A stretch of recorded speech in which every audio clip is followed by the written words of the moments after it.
मैं आपको सुनाने जा रहा हूं अपनी मंडली के सदस्य जमशेद कमर सिद्दीकी की लिखी कहानी किस्सा-ए गालिब पार्ट 2।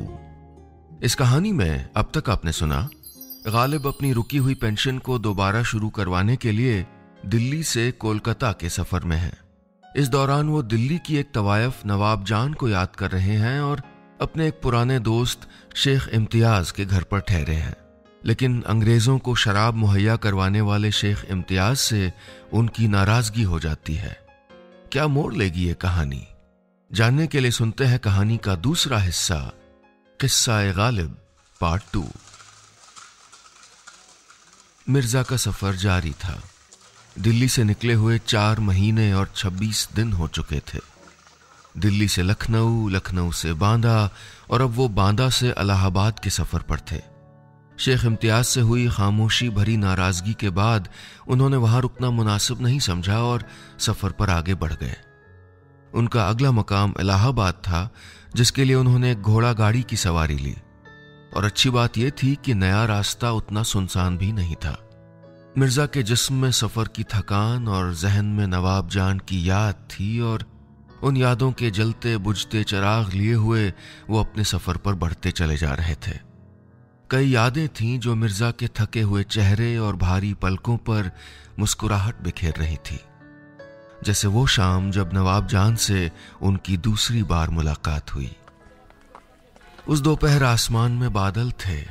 लगता था कि किसी भी वक्त बारिश हो जाएगी। सफेद पायजामे और हल्के बैंगनी चोगा पहने हुए मिर्जा अपनी ऊंची सी टोपी संभालते हुए अपने दोस्त मुंशी मोनिश बख्श की किताबों की दुकान पर पहुंचे ही थे कि देखा एक खातून उस दुकान के चबूतरे पर थी। उनको देखते ही मुंशी बोले, अरे लीजिए, आ गए मिर्जा गालिब, यही तो है।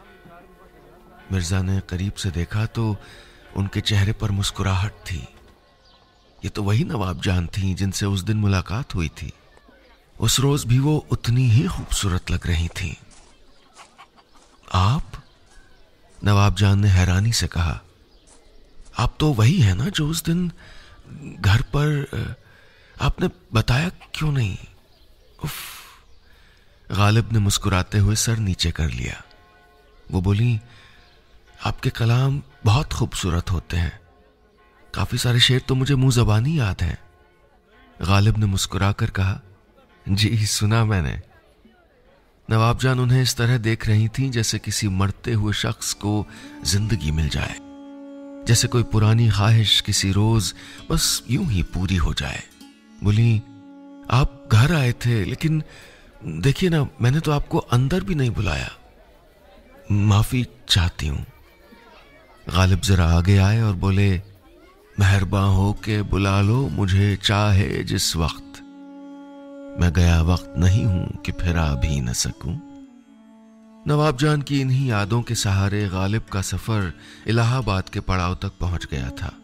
लेकिन यहां तक आते आते मिर्जा को काफी थकान महसूस होने लगी थी। रास्ते उबड़ खाबड़ थे और गाड़ियां सुस्त।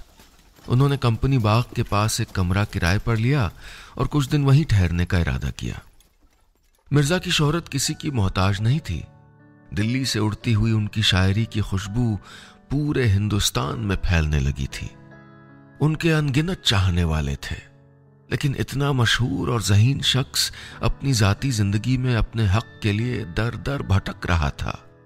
हाँ, ये बात और थी कि फनकार तो उस चिराग की तरह होता है जो जहां मौजूद होता है वहीं रोशनी बिखेर देता है। इलाहाबाद में भी गालिब के चाहने वालों का तांता लगने लगा था। वो जितने दिन वहां रुके, हर शाम उनके घर पर महफिलें सजने लगीं। उनके बड़े कदरदानों में एक नाम शरीफ खां साहब का भी था। फारसी और अरबी के अच्छे जानकार थे। एक शाम जब कई लोग गालिब के घर पर उनके इर्द गिर्द बैठे थे तो शरीफ खां बोले, मिर्जा साहब, आपकी शायरी का कोई सानी नहीं है। आप कहां वजीफा खारी के चक्कर में पड़े हैं?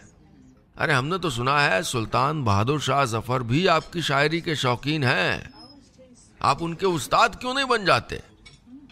गालिब मुस्कुराए और बोले, जो काम आप मुझे करने को कह रहे हैं वो फिलहाल इब्राहिम ज़ौक़ कर रहे हैं। दिल्ली के सरताज शायर हैं वो। उनके रहते सुल्तान को मेरी क्या जरूरत? हाँ, लेकिन आपकी शायरी जिस मयार की है उसे महलों की चमक दमक मिलनी ही चाहिए। क्यों भाइयों? वहां बैठे सभी लोगों ने हाँ में हाँ मिलाई। गालिब ने अपने कंधे पर पड़ी हुई बादामी दुशाला को गौर से देखा और कुछ सोचते हुए बोले, महल की चमक दमक शायरी का नसीब नहीं होता शरीफ खां। शायरी तो वो है जो महल की दीवारों में भी गूंजे और तवायफ के कोठे पर भी। तवायफ का जिक्र आते ही गालिब का जहन उन्हें फिर वहां ले गया जब नवाब जान से उनकी तीसरी और अब तक की आखिरी मुलाकात हुई थी। कलकत्ता के सफर पर निकलने से पहले मिर्जा गालिब खर्च वगैरह के लिए एक सेठ गोपाल दास के घर गए थे कुछ पैसे उधार लेने।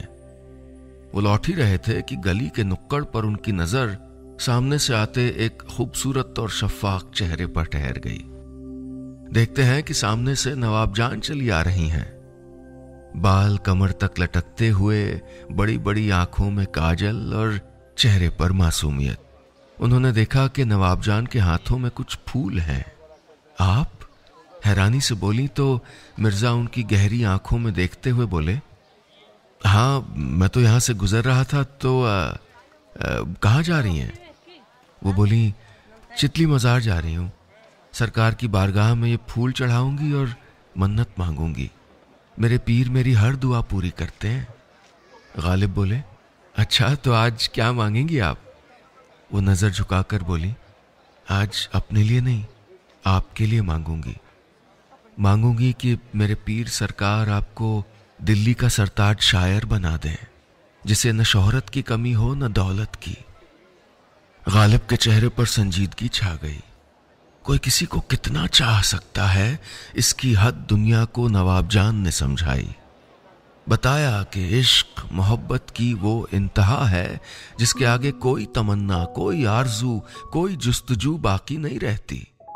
रहता है तो सिर्फ इश्क। गालिब को इस तरह पहले किसी ने चाहा नहीं था। उनके हाथ कांपने लगे और शायद उम्र में पहली बार उनकी आंखों के किनारों पर नमी आ गई थी। लड़खड़ाती हुई जबान से बोले, अगर आपके पीर सरकार ने हमारी दुआ कबूल की तो एक दुशाला हम भी आपको पेश करेंगे, आपके घर आकर। यह हमारा भी वादा है।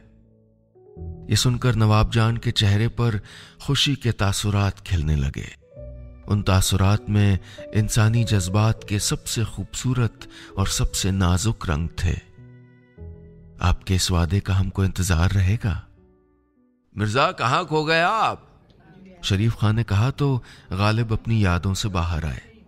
उनका हाथ अब तक कंधे पर पड़े बादामी दुशाले पर था। अरे कहीं नहीं, हंसते हुए बोले, एक शेर याद आ गया था, अर्ज किया है।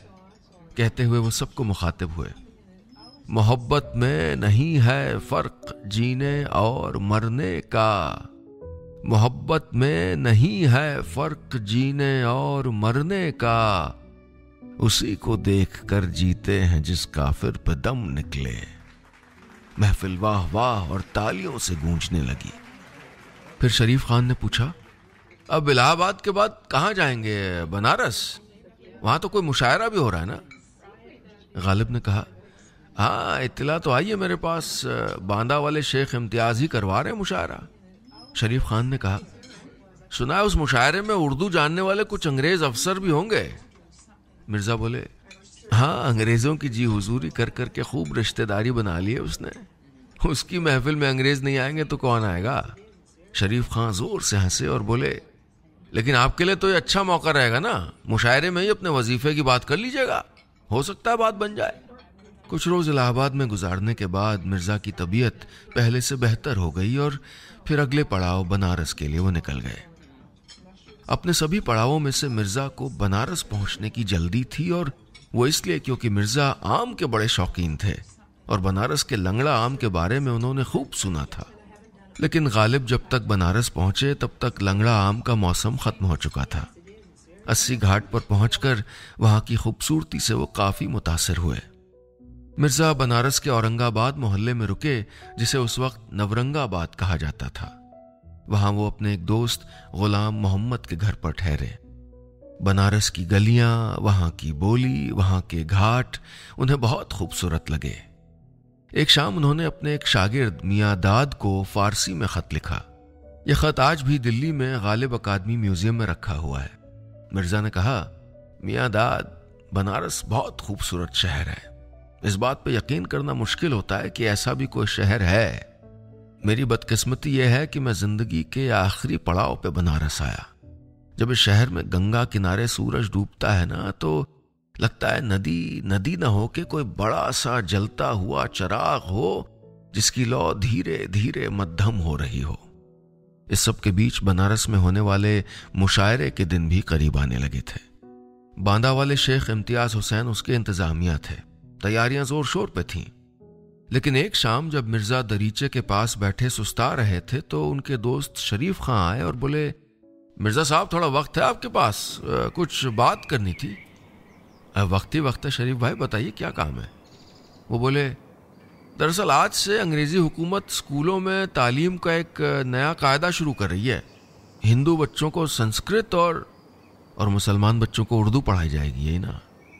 गालिब ने उनकी बात काटते हुए कहा, जी, इस बेवकूफ़ाना तरीके के बारे में जानता हूं मैं।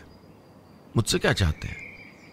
जी, वो अंग्रेज अफसरों ने आपके बारे में काफ़ी सुना है। वो चाहते हैं कि पहली उर्दू जमात में एक दिन आप पढ़ाएं, बस चंद घंटे। उस दिन उस मुशायरे में आपको नवाजा भी जाएगा। अब बांदा वाले शेख इम्तियाज के मुशायरे में यही अंग्रेज अफसर तो होंगे। गालिब ने शरीफ खां को देखा और कहा, देखो भाई, मैं इस मजहबी बंटवारे के गुनाह में अपना नाम नहीं लिखवाना चाहता हूँ। क्या सीखेंगे ये बच्चे बड़े होके कि उर्दू मुसलमानों की, संस्कृत हिंदुओं की, यही ना? मैं इस पागलपन में शामिल नहीं हूं। बता देना अंग्रेजों को शराब पिलाने वाले उस अर्दली को, मैं न किसी मदरसे जाऊंगा न पाठशाला। ये कहते हुए गालिब वहां से चले गए। उस दोपहर गालिब उदास नहीं थे, लेकिन हाँ, मायूस जरूर थे, क्योंकि उनको पता था कि इस तरह अंग्रेजों को नाराज करके उन्होंने अपने वजीफे के लिए और मुश्किलें खड़ी कर ली हैं। उन्होंने एक कागज लिया और उस पर लिखा, इशरत कतरा है दरिया में फना हो जाना, दर्द का हद से गुजरना है दवा हो जाना। और इस दर्द के माहौल में उन्हें सबसे ज्यादा याद नवाब जान की याद आ रही थी। वो जिसने मन्नत मांगी थी कि दौलत और शोहरत एक दिन उनके कदमों में होगी, खुदा इतना नवाजेगा कि दुनिया देखेगी। लेकिन आज ऐसा लगता था जैसे नवाब जान की हर दुआ बेअसर हो गई हो। दोस्तों, ये था मेरी मंडली के सदस्य जमशेद कमर सिद्दीकी की लिखी कहानी किस्सा-ए गालिब का दूसरा हिस्सा। क्या गालिब की तंगहाली दूर हो पाएगी? दिल्ली में नवाब जान उनके लिए क्या दुआएं मांग रही थीं? क्या गालिब और नवाब जान फिर मिल पाएंगे? जानने के लिए सुनिएगा कहानी का तीसरा हिस्सा, किस्सा-ए गालिब पार्ट 3।